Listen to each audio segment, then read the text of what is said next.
Ladies and gentlemen, hello, and welcome to our panel for career.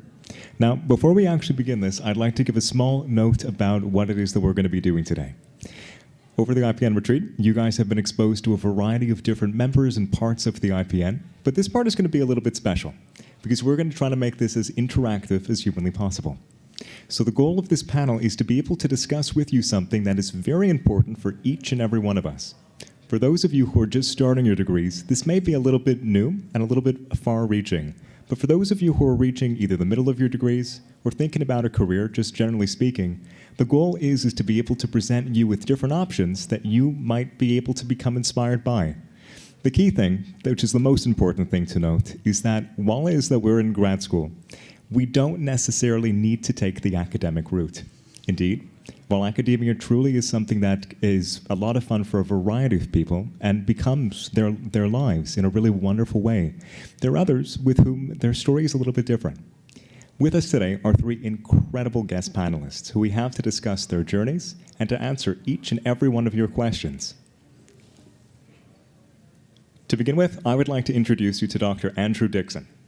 He's a first-year pediatrics resident at the Montreal Children's Hospital and graduated from a Master's of Science from the IPN back in 2017.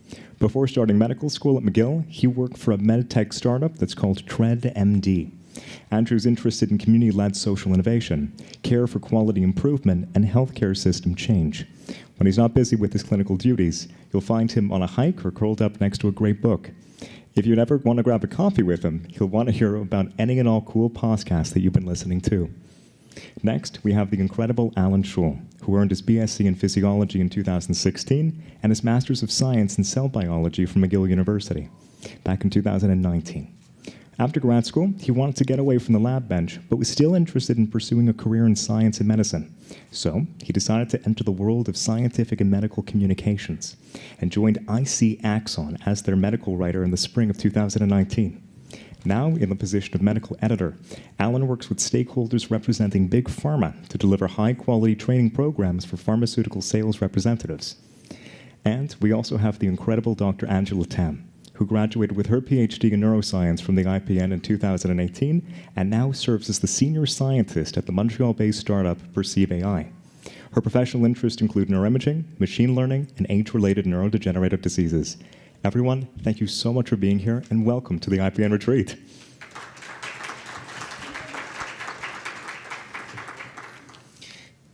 So, without further ado, everyone, let's get started. Our first question for the day is a pretty cool one.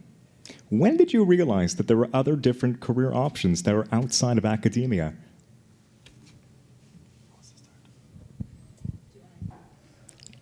You're the one who's prepared. Andrew? Apparently. All right. So for me, in terms of my journey, it was kind of a winding path. So just to give a little perspective in terms of what I did, I always wanted to go into kind of like health policy or health research, were kind of the two areas I was looking at.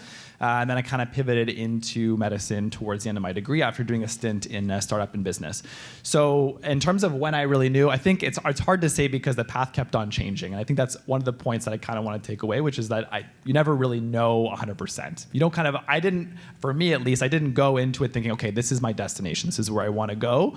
I kind of started from a place of, here's what I'm interested in, here's what I like, here are my values, here are my strengths.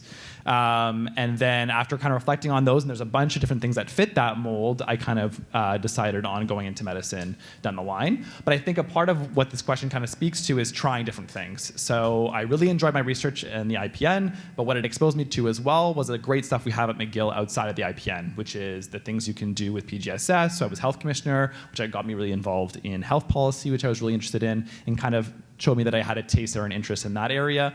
And also I did basic business skills, which was a course offered by Skills 21 and the Faculté des Hôtels, which was also, it made me interested in business.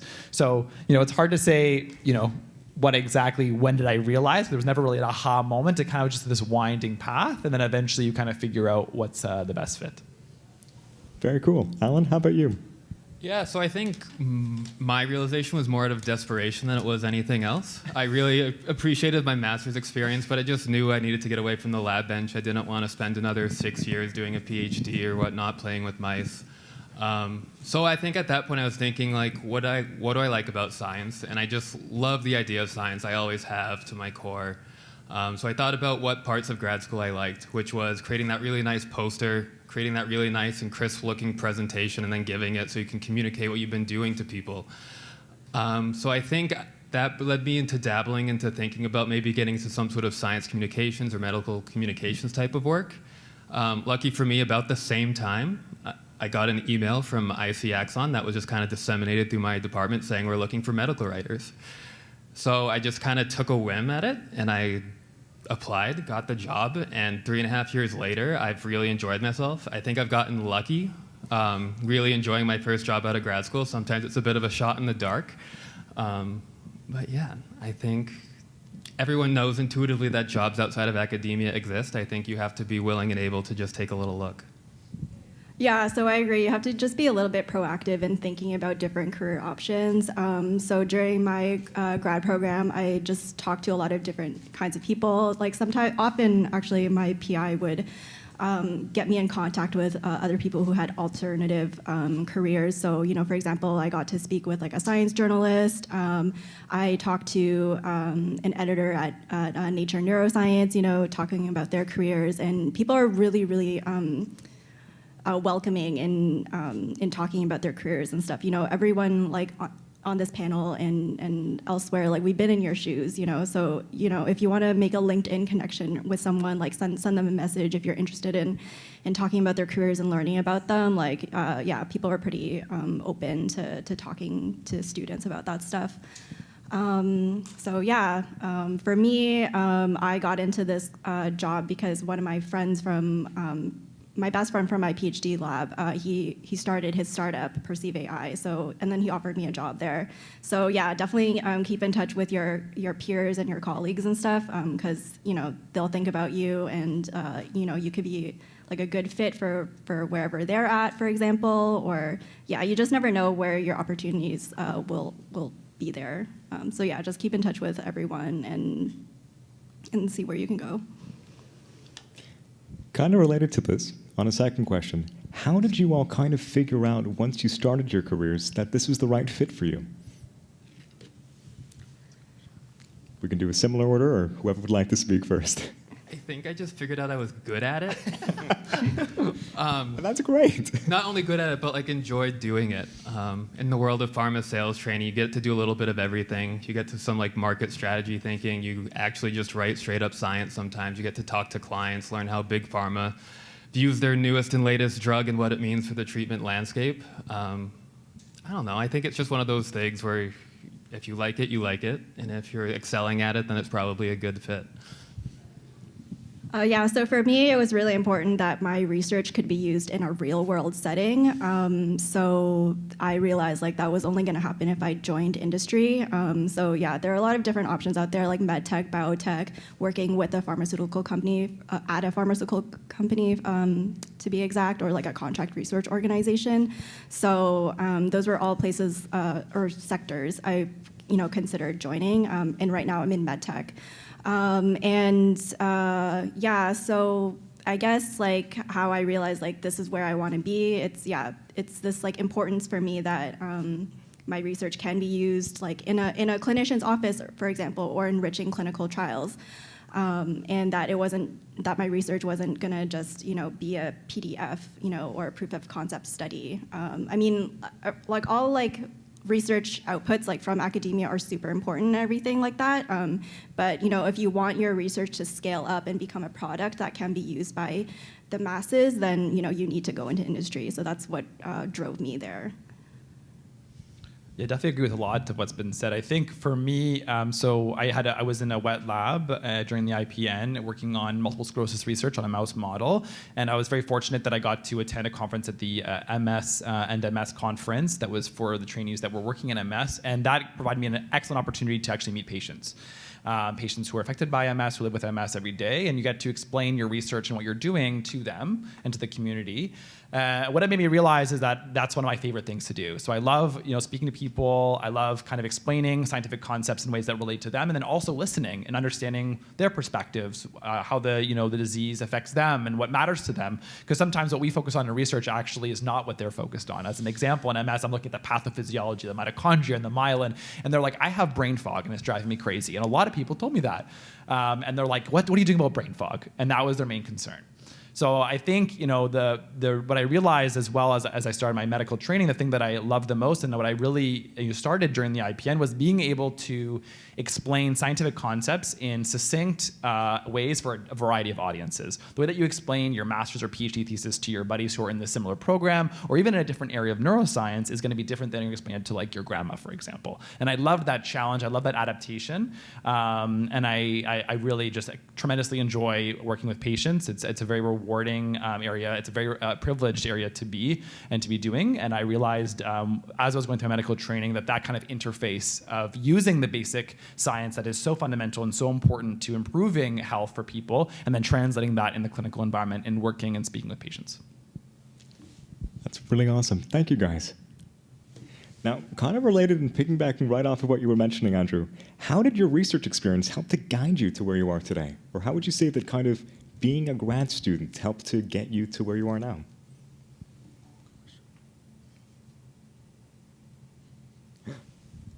Want to phone a friend?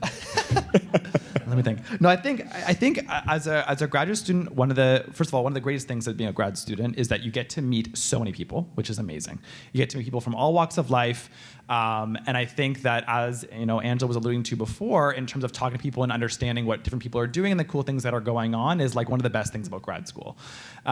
You also learn a lot, and you learn how to communicate really effectively. And so, as I alluded to when I spoke previously about kind of that communication piece, that's one of the biggest things I learned about myself and about my abilities in grad school. I think that the number one thing, though, that I really took from the IPN is being able to be débrouillard, to figure it out yourself, to figure out how to do the experiment, to look up the protocols, to speak to people, to do a new to waltz into a new area of research that you're not used to, and failing at it repeatedly, having experiments that don't work, having cells that you prepared 12 hours for and then having them die on you because they're contaminated with mycoplasma. Oh my God, that stupid incubator. These kinds of things in the moment, you're pulling your hair out, but they actually provide you with a lot of valuable lessons about failing forward, about looking back and seeing what you can do differently, which I think translates to any career that you do, but especially relates to medicine.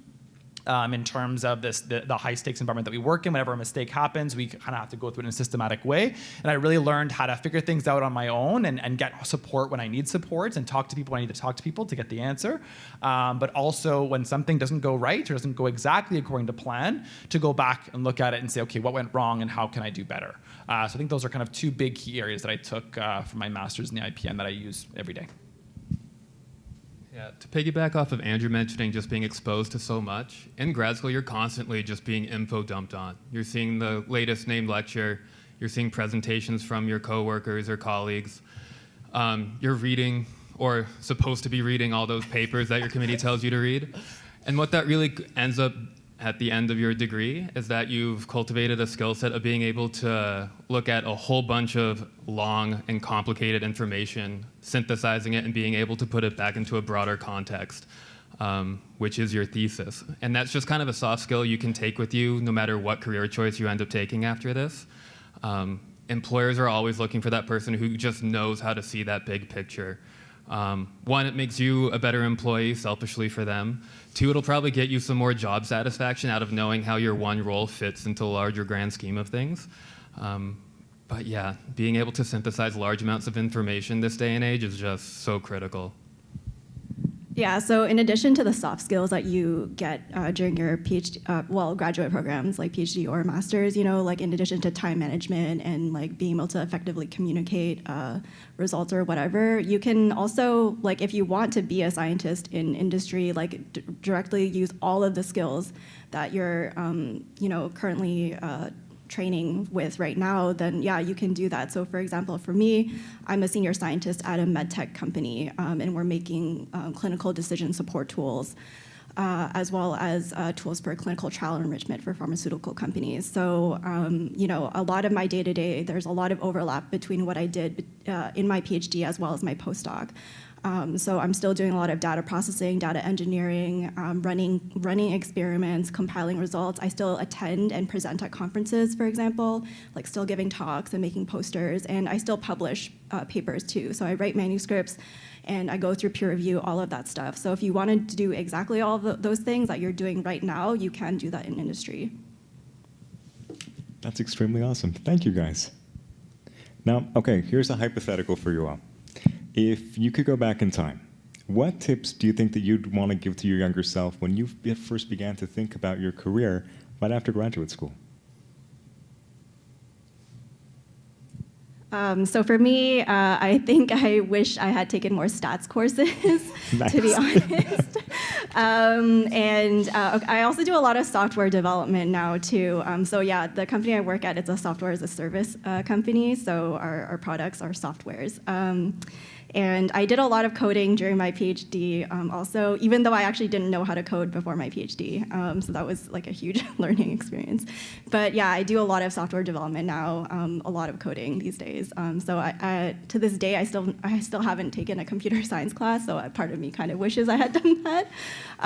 So yeah, I wish I had taken more stats classes, and I wish I learned how to code earlier, I guess, in my life. I think I would have tried to have started my job search earlier. I know that's always hard because you're writing your thesis and getting ready for your thesis defense at the same time, but I think I kind of started last minute a little bit, which made me a little too eager to jump on the first job offer that came along, and that's honestly because rent was due the next month and you just have, that's not slowing down. So I think give yourself an ample amount of time. If you know you're going to graduate, hypothetically, January 2024, maybe start early summer, just looking to see what's out there. You'd be amazed how willing employers are to just kind of interview you, hire you, and plan on a start date in the future, as long as you sign on that dotted line. And that way, too, you kind of know what your options are out there. Yeah, certainly. I think, if I was speaking to my MSc self, one of the things I would probably, have told myself back then is also to be patient with myself. I think that we put a lot of pressure on ourselves as graduate students to succeed. We're all very high performing. We're very bright. We're in a great program, and you see lots of incredible people and speak to a lot of incredible people. And sometimes we have this kind of like feeling that we have to figure it out. We have to know what we're going to do. We have to have our next step figured out. And always starting early is excellent advice, and you should definitely do that. And it's also okay if you're taking your time to look, and if you're looking for something that kind of works for you.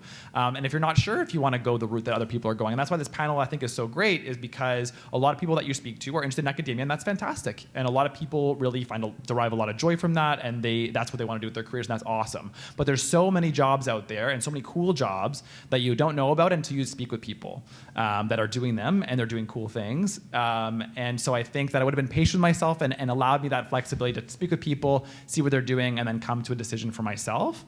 I think that one thing I did do well, which I would recommend to everybody, is talk to people. And that's kind of been a thing that we've mentioned to a lot, whether it's connecting to people on LinkedIn, or even honestly, one of the best things about the neuro is when I trained, we had a beer hour, or I should say a social hour, after the talks on Friday. And that was when I had like the best conversations about science, about career, about figuring things out, just by chatting with people. And it's kind of an informal networking event, but I just found it was like such a viable experience. I actually found one of the job that I worked at through someone in the IPN after chatting after beer hour. So really like these kind of like conversations, these informal connections can actually go a long way. So in terms of what I would tell myself back then is definitely be patient with yourself. You're going to figure it out. Start early is excellent advice, but also talk to people and see what kind of cool stuff's out there, because there's a lot out there that matches your skills, that matches what you're interested in, and sometimes it's just a question of figuring it out. One more thing. I think another good thing too is it's okay if you don't know or if you're unsure if this is going to be a career. You can always leave a job. It's kind of nice that way. You can give it the old college try, and if 6 months you're like, I'm not loving this, you can always leave. Unlike a PhD, you're kind of stuck for that long. But I mean, it's kind of like I said before, it's a bit of a shot in the dark, your first job out of school. It might work out in my case, and it might not, and that's fine. Either way, you can still take whatever skill sets you learned during your time there and like apply it to whatever you think your next step is going to be. I'd also encourage you to network at conferences. Yeah, like talk to people like Andrew was saying. You can meet a lot of different kinds of scientists at conferences. So I often attend more like clinically oriented conferences, I guess, these days. But yeah, I've been able to meet a lot of pharmaceutical scientists and scientists working at contract research organizations, and that's been just like really eye-opening to hear about their career journeys and stuff like that, and what they do in their day-to-day, and like what their pain points are, and yeah, like what their sectors are like. Thank you guys so much. All right. Our last question before we begin the actual open part for everyone else in the audience is, what's it like? How do you guys feel about being former IPN students who are now past grad school?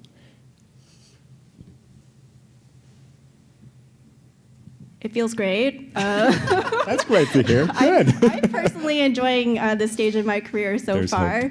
Okay, I had a really good time in my PhD. Like, I wouldn't change anything about it. I understand that's not necessarily the case for a lot of people, but everything I learned in my PhD, I'm directly applying it to what I'm doing now. I mean, maybe, you know, for me, it's a bit of a different case just because, like, it was my best friend from my PhD from the same lab who's made a startup. I was his first founder employee, and so a lot of our work is just, like, kind of a direct, like, spin-off of what we had been doing during our PhDs. So, you know, maybe this might not be the case for everyone, but I really do think that, like, you know, if you want to develop your research further, like after your degrees, like somewhere else, you know, you can find a team that has the same kind of like mission as you know. Yeah, you just need to like find the right place. I've been really enjoying just seeing what science looks like in the real world. I did a bunch of immunos during my master's thesis, and I love them. They're pretty. I'll look at them forever. But then actually seeing like how much farther down the pipeline that actually translates to in terms of like real-world medicine, real-world science, and what that means for real people, it's really been cool seeing what graduate work in science in general will lead to. Yeah, I mean, it's a great point. And jumping off of kind of Alan's point about that, you know, as you know, a clinician, so working with patients, one of the best things I got from my IPN experience was that I can appreciate the importance and the fundamental value of basic science. And I will defend its value to my last breath, because a lot of what we do in the clinic, people forget, is based on basic science research, both in the medications that we use and the disease pathology that we understand. And I think that I never take that for granted. And I think that that's a really important part of being a clinician, is recognizing that there's a whole army of people that are caring for the patient that you're in front of. And that the work that you do in the lab can seem insignificant or challenging at times. And sometimes it takes like a long time for it to translate in the clinical setting, but that work is important. And it really does change lives, and sometimes in a time scale that is unappreciable to us, but really makes a big difference. And now I can kind of see both sides of the coin, being, you know, a master's student working on basic science in disease pathology, and then seeing patients and seeing how basic science has led to breakthroughs in therapeutics that have really, you know, completely changed patients' lives. And so I think that's one thing that I really, really take from my IPN. And I think the other thing is that, like, it's such a great family. Honestly, the IPN is a fantastic program. We're a pretty tight-knit community. And one of the coolest things is that everyone is, not everyone, but a lot of people are doing different things. So you have your cog side folks that are more on the cognition side of things. You have your electrophysiology folks. You have your basic science folks. You have, you know, your coding folks. You have your imaging folks. And, like, everyone is still united in this cool family of the IPN. And we all kind of speak a little bit of a different language. And, like, I still don't know half the words they use on brain MRIs to this day. However, I still think it's cool that they can explain it to me and I can understand what's going on. And when I talk about myelin, they also can kind of understand what I'm talking about as well. So it's a really cool family, and I think I still chat with a lot of my friends that graduate with in the IPN. And it really is a great community to still be a part of. So that's also another thing that I definitely appreciate. Guys, thank you so much. And now, ladies and gentlemen, do you have any questions? That is what the entire panel is for. So if you are interested and you'd like to speak to any of our guest panelists, Dr. Rothheiser is kindly bringing the microphone.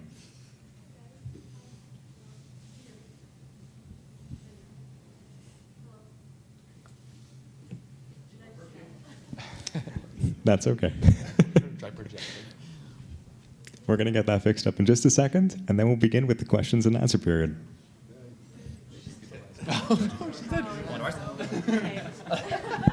Check.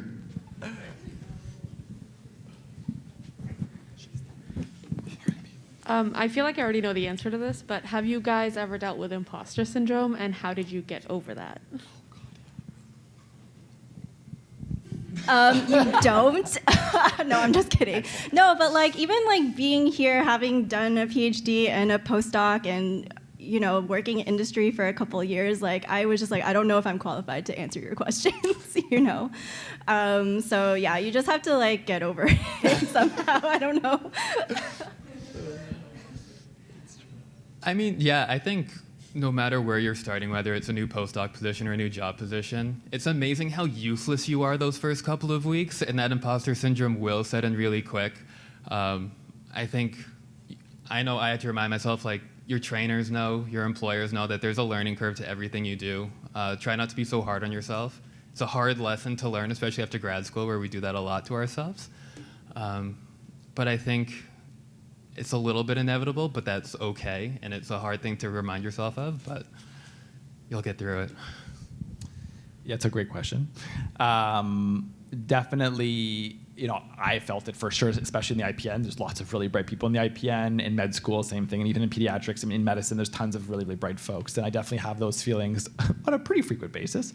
I think the way that I've kind of started to manage it is what Alan was kind of getting to, just being patient with yourself. Easier said than done, for sure.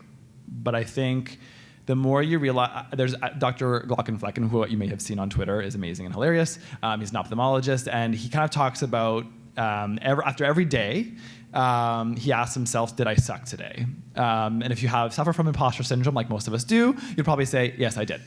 But then he said, did I suck less than yesterday? If the answer to that is yes, sometimes it isn't always yes, but most times it's yes, then you're improving and you're doing better. And that's all you can really strive to do.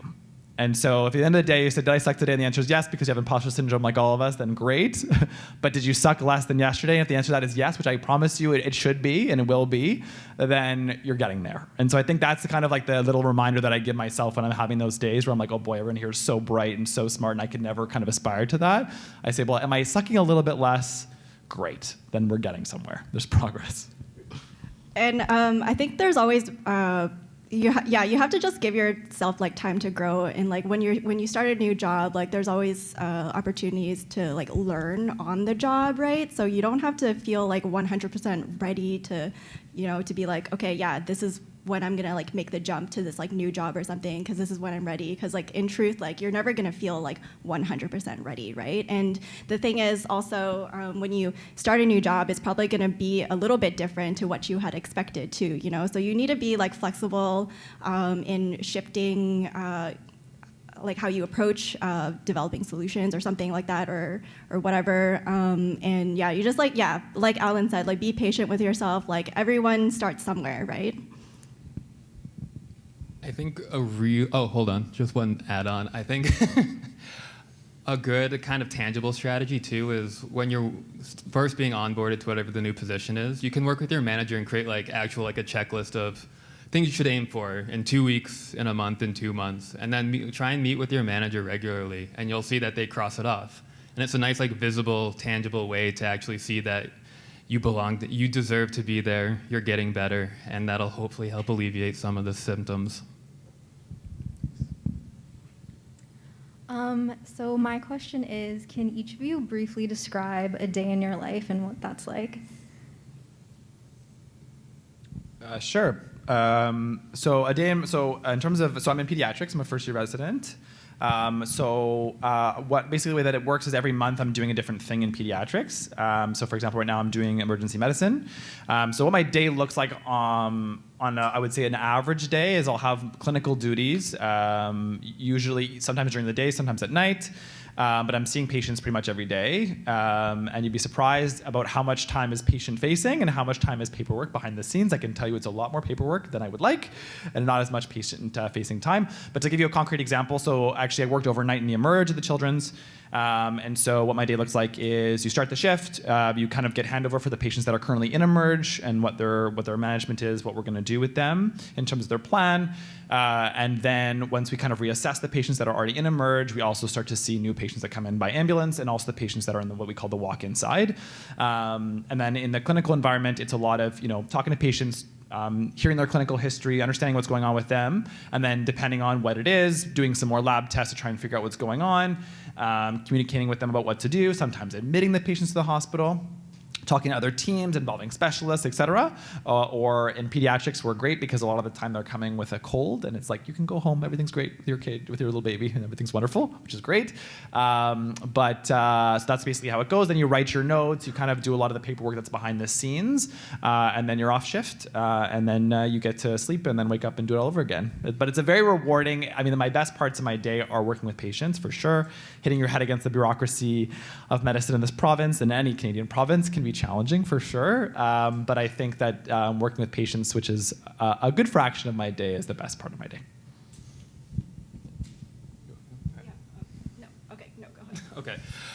Yeah, so as a medical editor, I work with clients from big pharma stakeholders, and our whole shtick at IC Axon is that we create training programs to train their sales representatives. So as a medical writer, as you can guess from the title, my job was to actually create the content that was found in these training programs.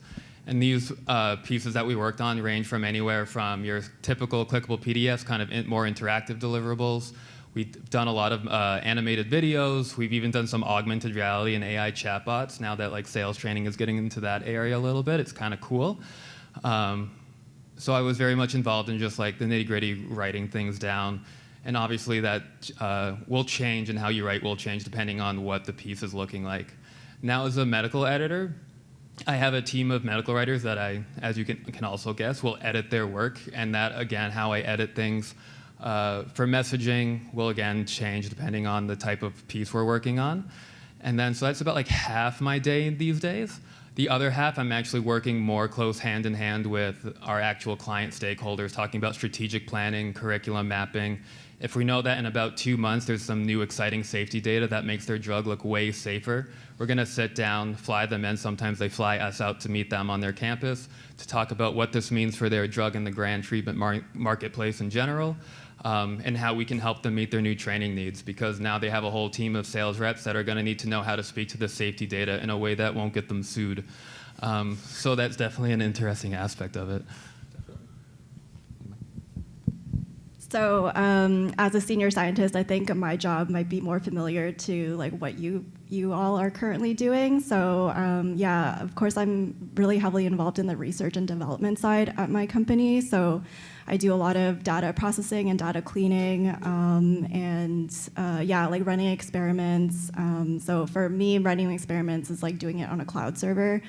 And a lot of statistical analyses, compiling results. I make a lot of slide decks to summarize my results to the rest of my team and figure out how we can develop a product out of it. Yeah, I do a lot of debugging. Like I mentioned, I develop a lot of software.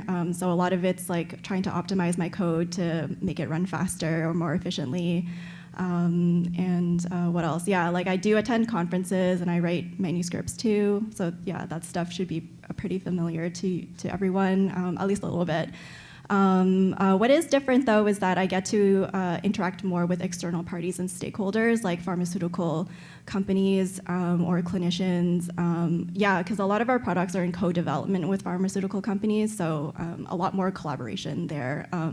Whereas I guess in academia, maybe you're mostly talking with people inside your lab, maybe few people outside of your lab, but in industry you have a lot more external partners that you get to interact with.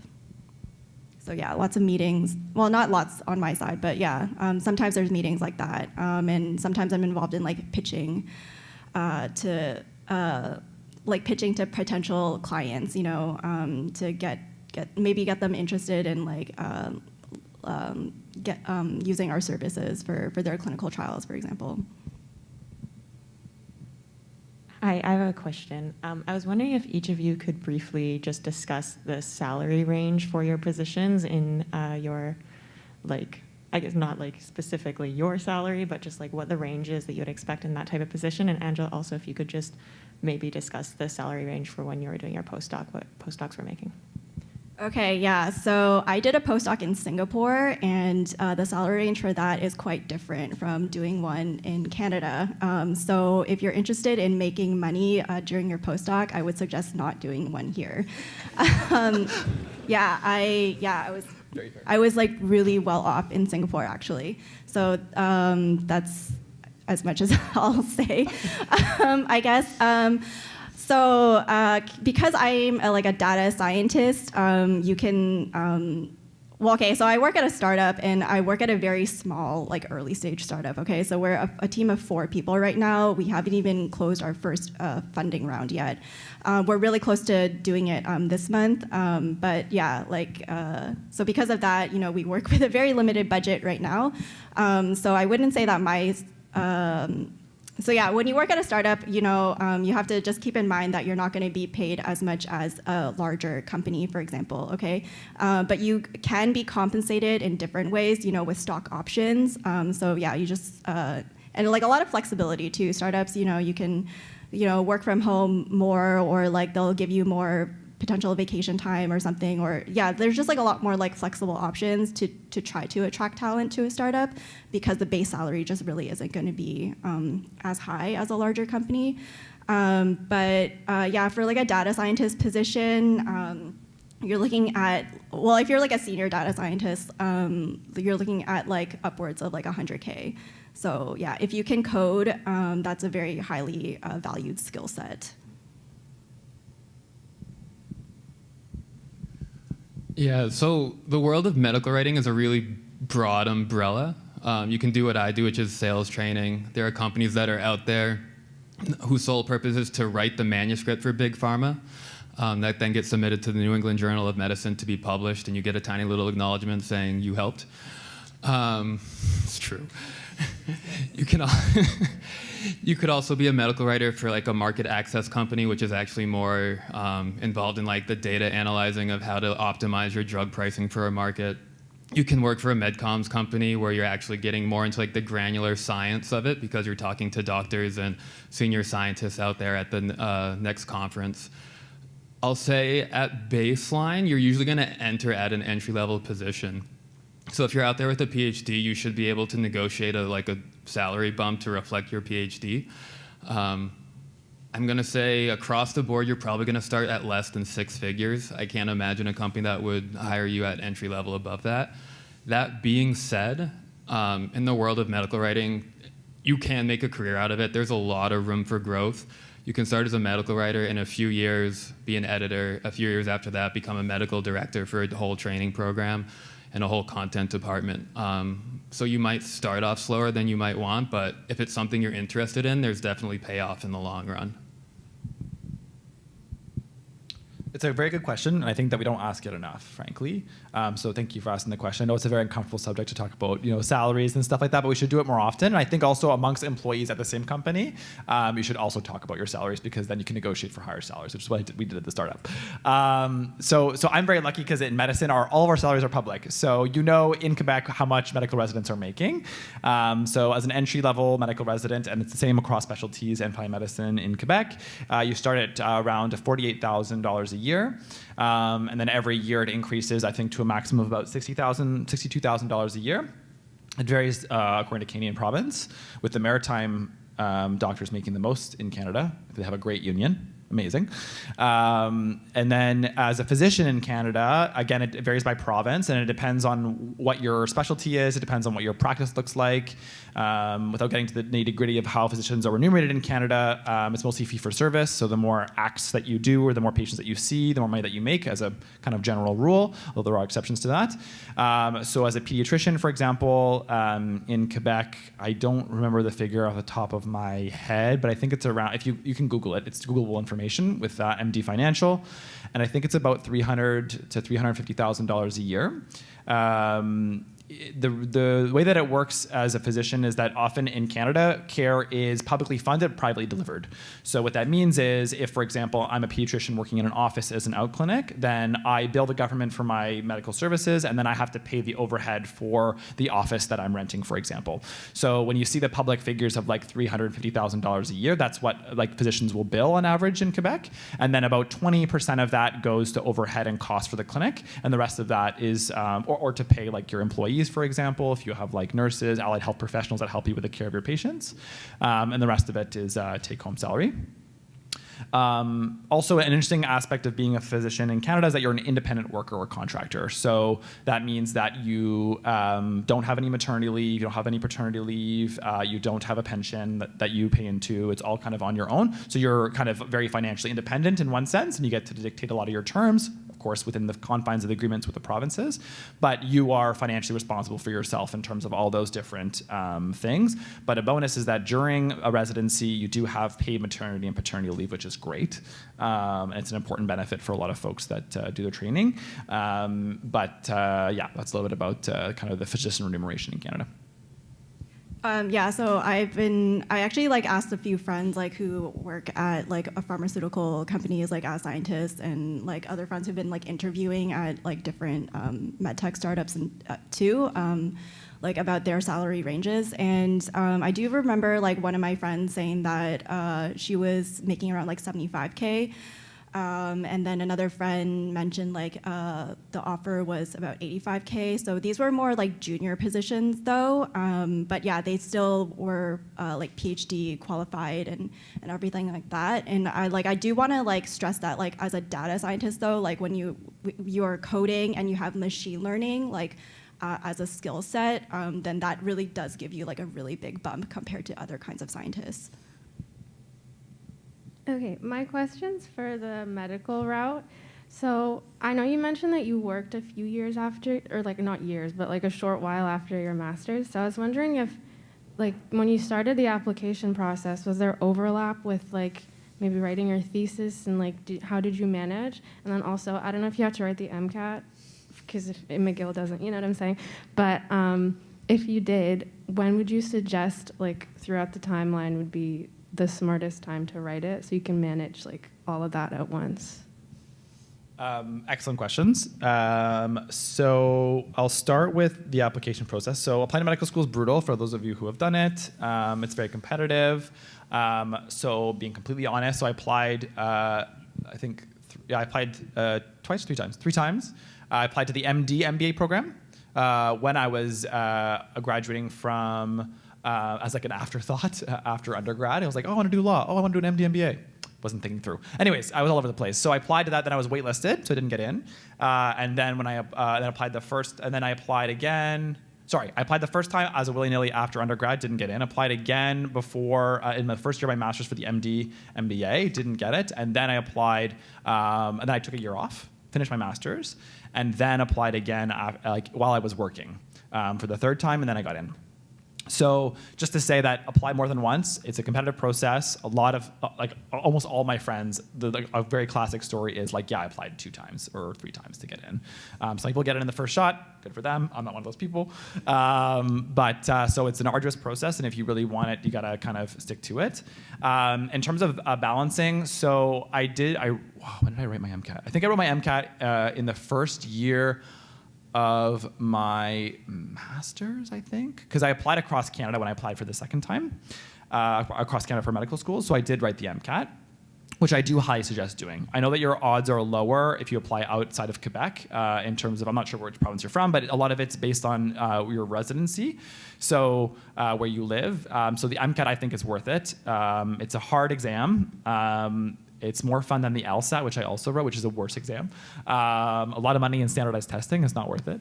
But the MCAT, I dedicated a whole summer to it. And it really, honestly, my life was lab and MCAT, and that was it. It sucks. It's not fun. But I just dedicated 2 months to it, and then I just got it done. And then I got the grade that I wanted, which was competitive, and then I was fine. But there's no easy way or a good time to write the MCAT, unfortunately. It's just a brutal exam. It's hard. It's long. It's all about kind of like you and yourself in terms of how you want to manage your time.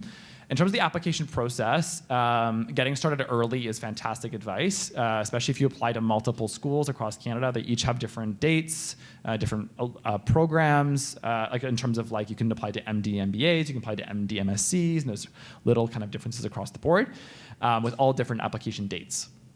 So definitely starting early is the right thing to do. I think that one of the reasons why I probably got in on the third time was that I was working, and so I actually had time to dedicate to the application.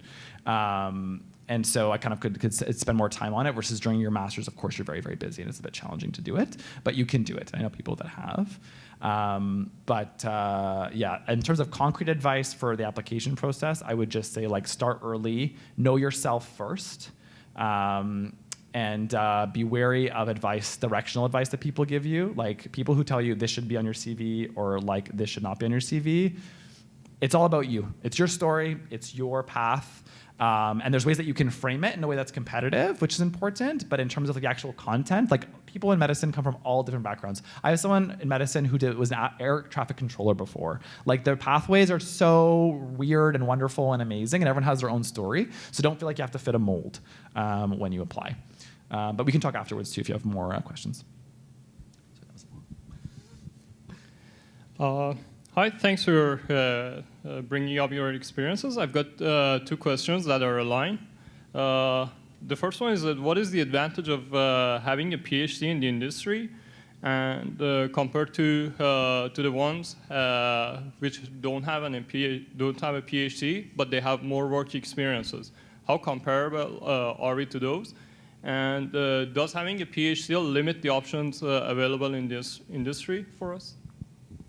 Okay, so based on some of my friends' experiences as well as mine, like having a PhD gives you a bump in base salary, so that's something you could consider. But yeah, there are a lot of like similar jobs that don't require a PhD.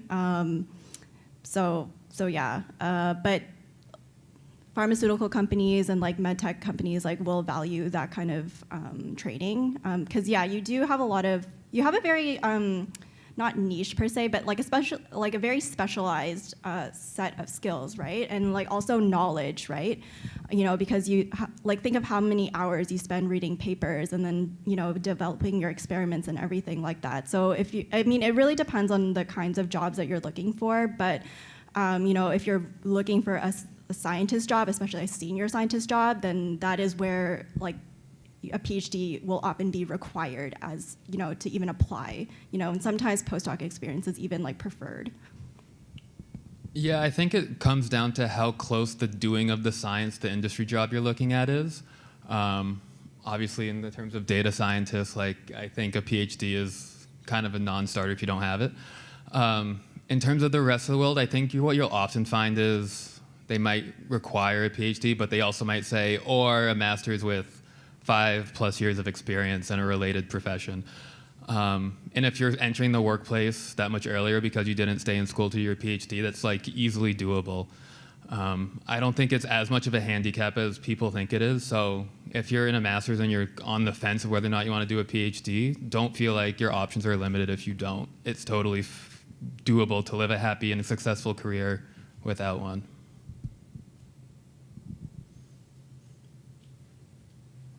Hi, this isn't as directly related to careers, but I noticed that you mentioned how important you felt connecting with the rest of the IPN was. Would you have any advice for someone who, say, their lab is in the Goodman Cancer Research Center rather than the neuro, as far as connecting with the rest of the IPN and not kind of becoming isolated because your lab is in sort of a different area of the campus? Definitely. So this is actually one thing that we talked a lot about when I was working with PGSS. Graduate students in general are actually quite dispersed across really Montreal. We have graduate students at the MAC campus. We have graduate students at the Douglas, which are of course very far. So I think things like this are fantastic, of course. So I think that any opportunities that the IPN has to get together on a social basis, like even if you're not feeling it that day, like go. I'm more of an extrovert, so for me it's a bit easier. But even for my friends of mine who are more introverted, they're always like, oh, I'm glad I went to the IPN, like Christmas party or whatever. And especially now with COVID, we're coming back to real life and seeing people in person, which is fantastic. So I think that take advantage of those opportunities. I think there's quite a number of talks that are given at different institutions, whether it's the Goodman Cancer Institute or it's in the neuro, which isn't too far away.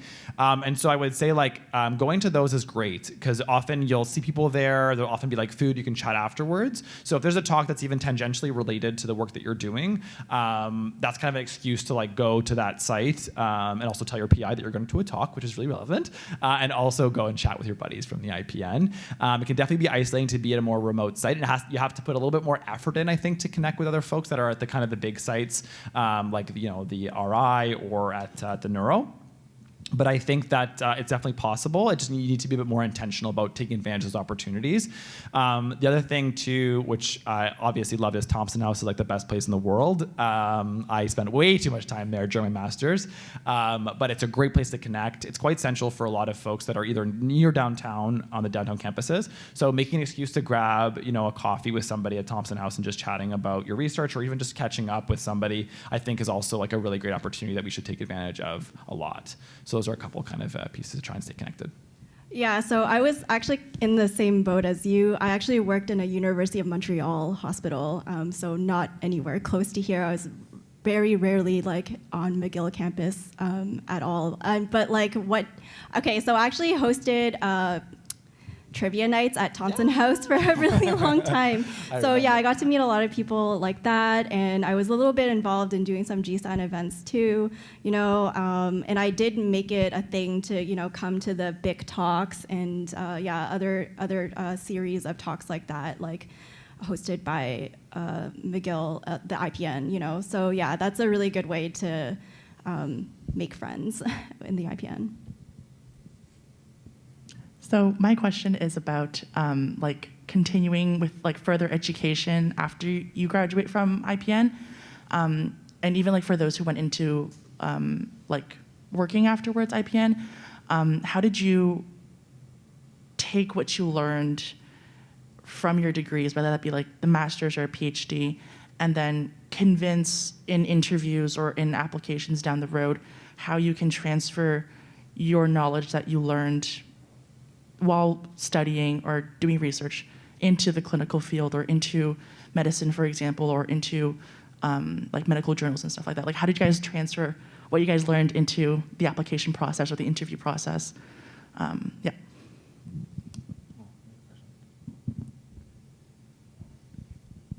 So I think really sell the soft skills you developed. If you're leaving the lab bench and you're trying to go to a job that's not near the lab bench, the fact that you can run a Bang and Western blot doesn't matter as much. But like I was saying before, just showing that you know how to communicate. By the time you graduated, you've done a number of presentations. You've probably gone to a conference, presented at least one poster, which means you know how to visibly display your information.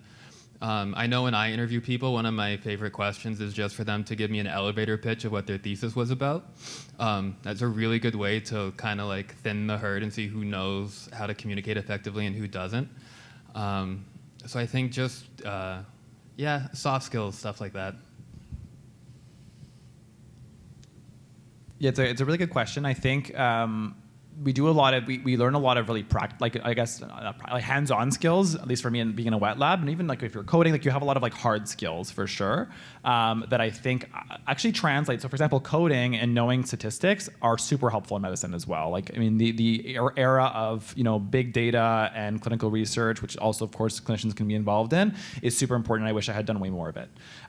So there are some hard skills, what you're doing during your master's or PhD that are translatable, although you might not be working on the same molecule when you're doing whatever job you're doing, either the coding or the statistics or the whatever are valuable. Also, just the scientific method, as fundamental and as basic as it is, and going through that process again and again and again is actually a tremendously valuable skill.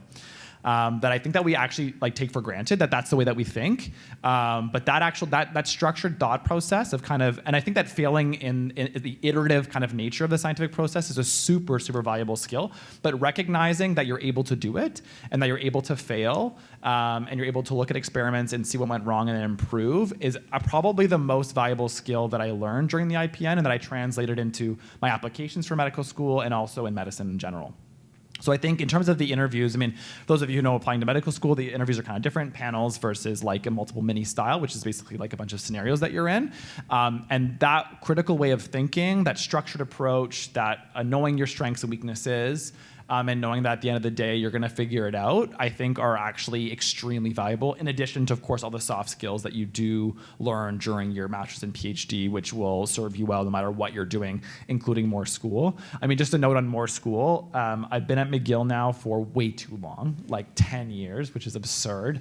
Alan and I actually lived in New Res at the same time, so we moved in 2012. Yeah. Jesus. So it's been a long time, and And one of the things that's a benefit of continuing in education is that you just get to be a student in perpetuity, which is expensive from a debt perspective, which is great from a learning perspective. And it's a lot of fun, and I never stop loving to learn, and I learn every day. And so it is a great benefit.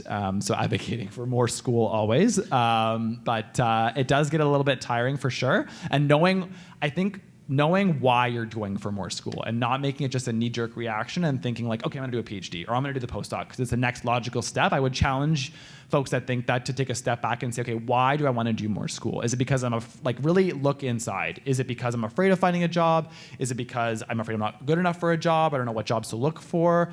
Like really be really critical with yourself and think about your decision to pursue more education. And if at the end of the day, the decision is to pursue more education, amazing, go for it. That's awesome. But really take the time to be critical and thinking about it. I think that some folks just jump into it because they're not sure what to do and they're afraid, and so they do it, which is not always the best thing. Because I think that sometimes they have regrets in the end. Not everyone, sometimes it ends up being the great decision, which is wonderful. But I think that being critical and thinking about it beforehand, before kind of going along the rigmarole of spending 10 years at McGill, which you don't have to do, is important.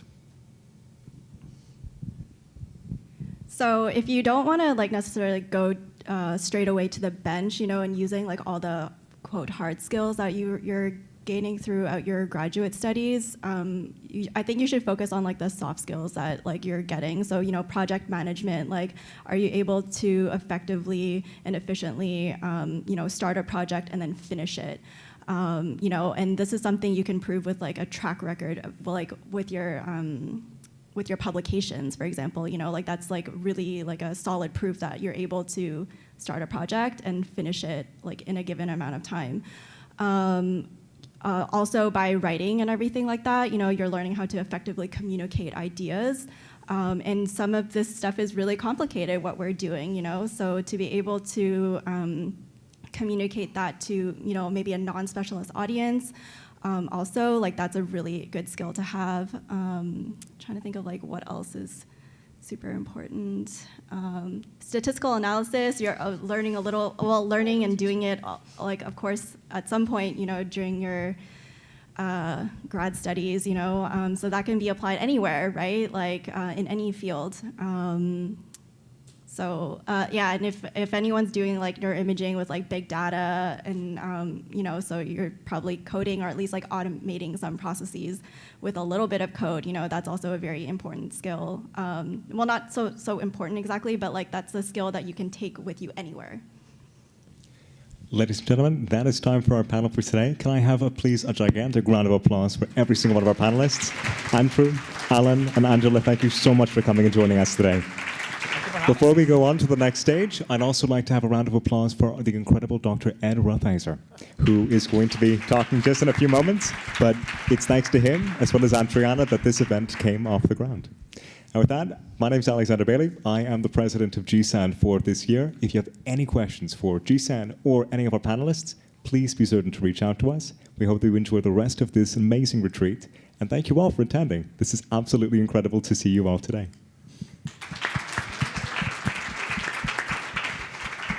So I guess in closing, I just want to say a couple of things. So first of all, I really want to thank Alex and the GSAN team who have been incredibly supportive throughout this event, not only organizing great activities like this, and thank you to the panelists, but also helping out with, at the front desk, setting stuff up. It's been wonderful. I don't think we could have done it without your help, so thank you so much.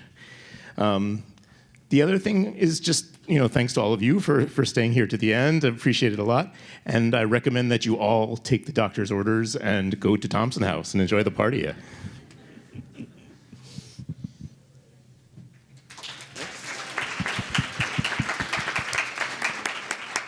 All right, the IPN Retreat is now closed.